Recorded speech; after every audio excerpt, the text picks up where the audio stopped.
what's it like to run hundreds of seller accounts?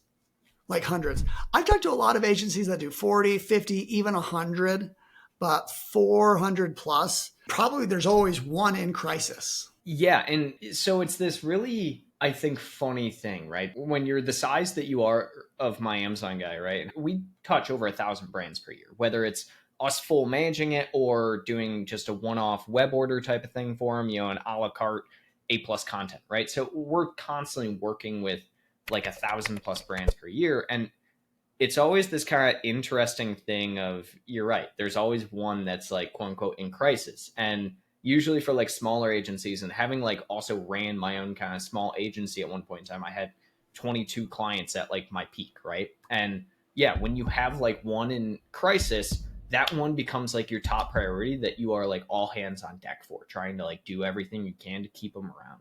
Whereas here it's not really like that, right? And that's not to say if a brand is in crisis, quote unquote, that it's not important and you don't focus on it, because we absolutely do.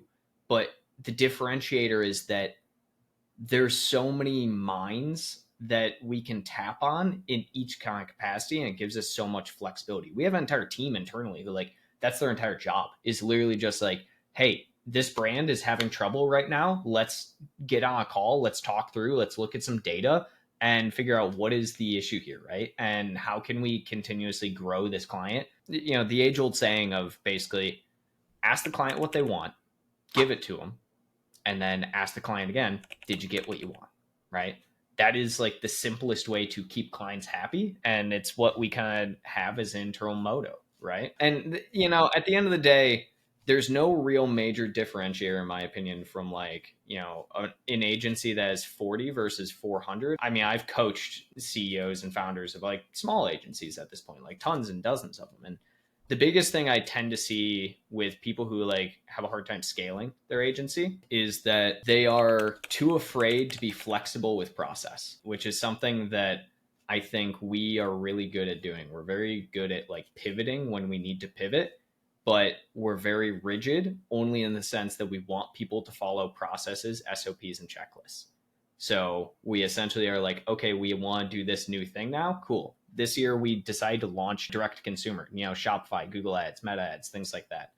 We basically did that in the course of a week, where we just decided to pivot. We immediately started asking clients. We were like, hey, do you want us to build you a Shopify store and do all your Google and Meta advertising? Awesome.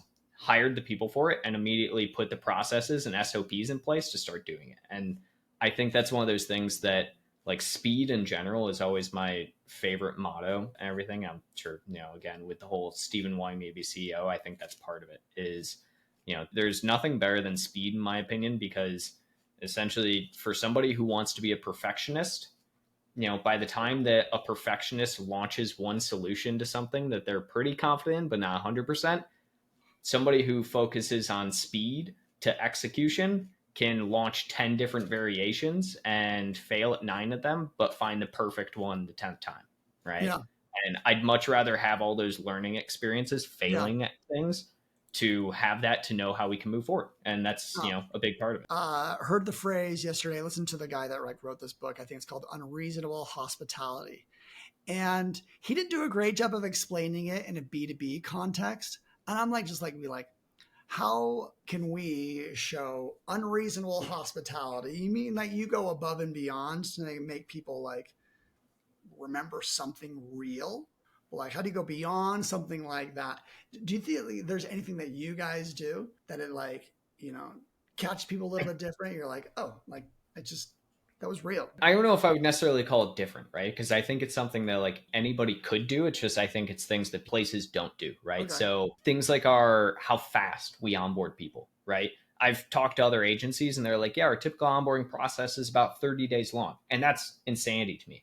We sit on a typical 24-hour onboarding. You essentially sign your deal. We send out onboarding documents. An hour later, we have your new team member call you within 3 hours. And then within 24 hours, we're in your account already optimizing advertising campaigns and SEO, right? And that is like our standard SLA. Same thing with like communication. We do 48-hour proactive communication. Like those are the type of things that I think any company can do. It's not like a giant differentiator, but it's one of those that like we're so adamant and rigid to keeping those SLAs and making sure that like our Oh, team I members follow them. love that because it's a first impression. It's also just like just seeing proactive work really A sharp. month's worth of work in your first week is what we like to say. Yeah, totally. I feel like from a B2B, it's harder than Yeah. like if you're a restaurateur and you're like you want to give someone like a unique like moment, like you can do that because like if you're in there with their food, like and you've It's got the that like difference between like B2B and B2C, right? Because at the end of the day, it is a business transaction, yeah, and sellers and brands don't care how you grow. They never will. There is nobody in the world who is like, yeah, I want to make more sales. And they're like, but I need to know exactly how I'm doing that, right? They care about two things and two things only: growing their sales and staying profitable. If you can do and that for any brand whatsoever, they will be happy with you. They do not okay, care if you give them the prettiest designs and images in the world. They don't care if you're talking about your SEO and everything and like how you're going to improve it for them, everything. If those things don't translate whatever you're doing for any brand or seller into more sales and being more profitable, they don't care, right? okay. That's the only two goals at the end of the day as being an Amazon seller.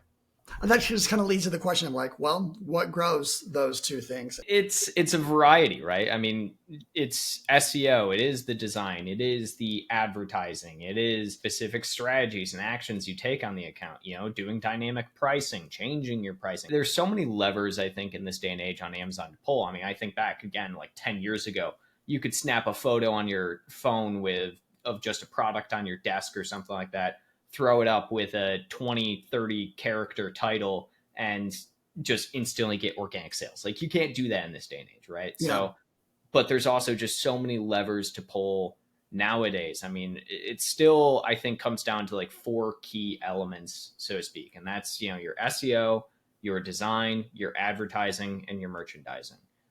Those are like the core four pillars, in my opinion, Yeah. of like growth, so to speak.